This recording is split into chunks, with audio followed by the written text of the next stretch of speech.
বাংলাদেশ সীমান্তে মিয়ানমারের Maungdaw township দখলের পর নাফ নদীতে নৌযান চলাচলে নিষেধাজ্ঞা দিয়েছে আরাকান আর্মি। দেশটিতে যুদ্ধাবস্থার কারণে বন্ধ টেকনাফ সেন্ট মার্টিন রুটে নৌযান চলাচল। এ বিষয়ে আরো জানবো আমার সহকর্মী এহসান আল কুতুবের কাছ থেকে। এহসান, সীমান্তের বর্তমান পরিস্থিতি সম্পর্কে জানান আমাদেরকে, সেখানকার কি অবস্থা এখন?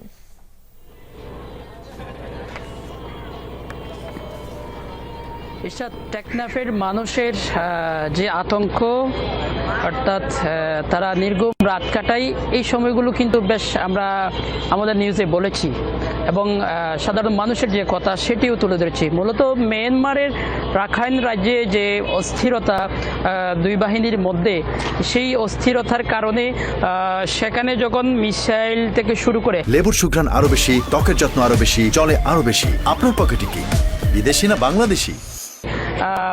বিভিন্ন বোমা নিক্ষেপ করা হয়, তখন কিন্তু টেকনাফ যেহেতু কাছে, তখন কিন্তু রাত্রিবেলায় বিশেষ করে বিভিন্ন আওয়াজগুলো টেকনাফে চলে আসে, যার কারণে কিন্তু টেকনাফের মানুষকে অনেকটা সময় নির্ঘুম কাটাতে হয়েছে, এটা আমরা দেখেছি।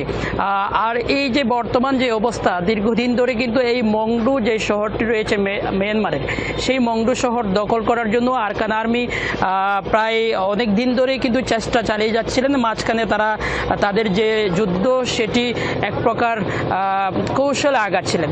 এই অবস্থায় আমরা দেখছি গত রোববারে কিন্তু তাদের পক্ষ থেকে সংবাদ মাধ্যমকে জানানো হয়েছে তারা মংডু যে শহরটি সর্বশেষ, সেই শহরটিও মিয়ানমার সেনাবাহিনীর কাছ থেকে তারা দখল করে নিয়েছেন, কেড়ে নিয়েছেন এবং তারা সেই শহরটি দখল করার কারণেই কিন্তু মিয়ানমার এবং বাংলাদেশের যে সীমানাবর্তী যে নাফ নদী রয়েছে, সেই নাফ নদীতেই তারা সব ধরনের যান চলাচল বন্ধ রেখেছে, যার কারণে যেহেতু এই টেকনাফ থেকে যেহেতু সেন্ট মার্টিনে ট্রলার চলাচল করে, এটিও কিন্তু বন্ধ করে দেওয়া হয়েছে। আমি কিন্তু সেই বুঝতেই পারছি সেখানকার অবস্থা। ধন্যবাদ আপনাকে।